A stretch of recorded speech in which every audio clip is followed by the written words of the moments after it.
Në këtë temë do të trajtojmë interesimin e shtetit shqiptar për shqiptarët jashtë kufijve të vendit në periudhën 1920-1939. Përpjekjet e shtetit shqiptar për mbrojtjen e të drejtave të shqiptarëve në Mbretërinë Jugoslave. Duke mos u pajtuar me padrejtësinë e lënies jashtë kufijve të shtetit am të gati gjysmës së popullit shqiptar, dhe duke parë politikën diskriminuese ndaj tyre nga qeveritë e vendeve fqinje, shteti shqiptar bëri përpjekje të vazhdueshme në mbrojtje të të drejtave të bashkëdhetarëve jashtë kufive. Ndërkohë, në pamundësi për organizimin e rezistencës në trojët e tyre në Jugosllavi, patriotët shqiptar krijuan më 1918 në Shkodër Komitetin e Mbrojtjes Kombëtare të Kosovës me në krye patriotët Hoxh Kadriu, Hasan Prishtina, Bajram Curri, Bedri Pejani, Sotir Peçi, Azem Galica e tjerë. Qëllimi i komitetit ishte organizimi i rezistencës së popullsisë shqiptare në Jugosllavi ndaj politikës shkombëtarizuese të ndjekur nga autoritetet e Beogradit, si dhe ndërkombëtarizimin e situatës së vështirë të saj. Qeveria shqiptare e kohës e njohu komitetin si organizatë të ligjshme, duke i krijuar kushtet për aktivitetin e tij. Nga ana vet, qeveria shqiptare shfrytëzoi mundësitë e krijuara për të ngritur problemin e mbrojtjes së të drejtave të popullsisë shqiptare në Jugosllavi, pavarësisht se ky interesim krijonte raporte të vështira midis shteteve. Një rast i përshtatshëm për interesimin e shtetit shqiptar për mbrojtjen e të drejtave të shqiptarëve në Jugosllavi ishin konferencat ballkanike që u mbajtën në vitet 1930-1934.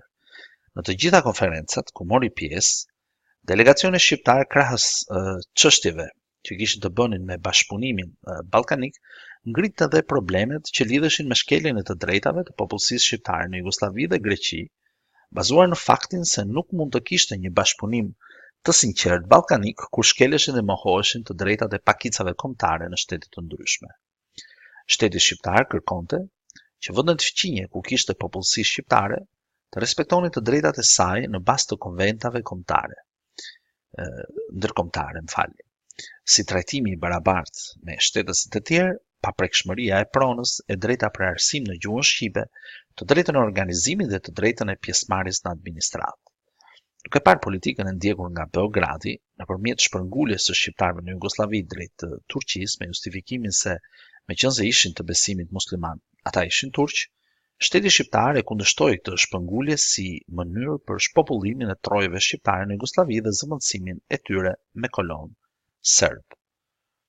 Përpjekjet e shtetit shqiptar në mbrojtje të të drejtave të shqiptarëve me banim në trojët e tyre në Greqi. Dhuna dhe terrori i shtetit grek ndaj popullsisë shqiptare në Greqi ishin të atilla saqë nuk lejonin asnjë lloj rezistence të hapur. Në këto kushte, shqiptarët përpiqeshin të rezistonin duke qëndruar të bashkuar dhe duke përdorur gjuhën e tyre kryesisht në familje. Dhe një pjesë u detyrua të përdorte konvertimin fetar si një mundësi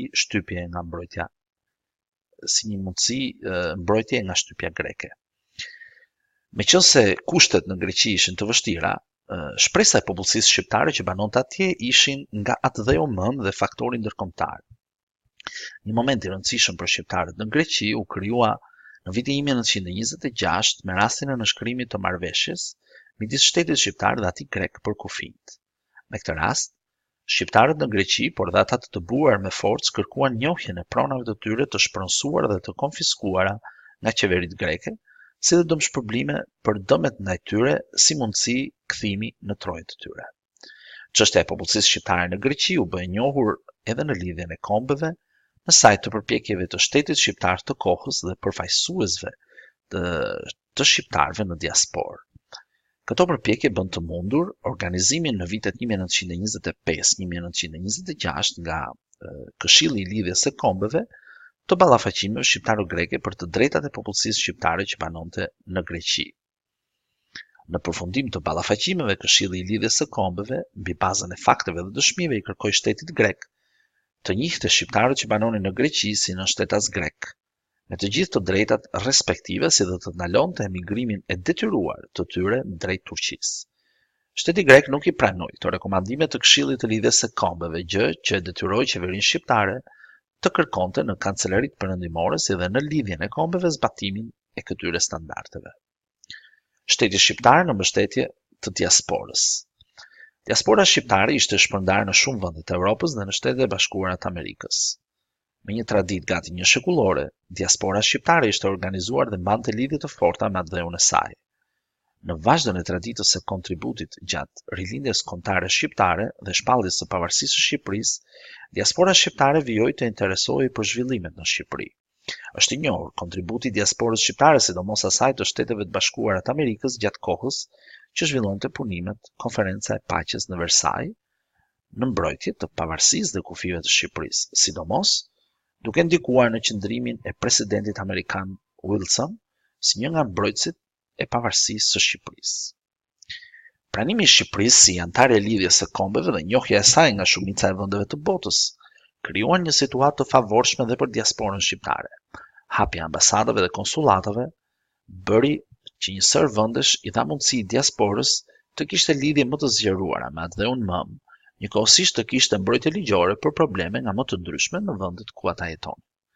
Shteti shqiptar tregoi kujdes në zgjedhjen e trupit diplomatik, duke angazhuar në përfaqësi diplomatike shqiptare njerëz të aftë dhe me kulturë, si Fai Konica.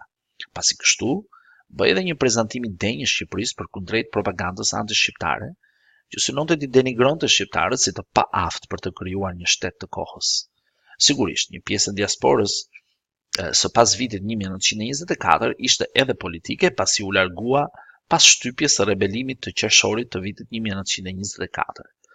Pikërisht për afrimin edhe të kësaj pjese të diasporës, mbreti Zog shpalli disa herë amnisti për kundërshtarët politik, si mas pajtimi dhe konsolidimi të organizimit të diasporës shqiptare. Në diasporën shqiptare bënin pjesë intelektual të shquar, të cilët me kontributin e tyre bëheshin mbështetje për shtetin shqiptar, pasi kishin krijuar lidhje me qarqe politike në vendet ku jetonin.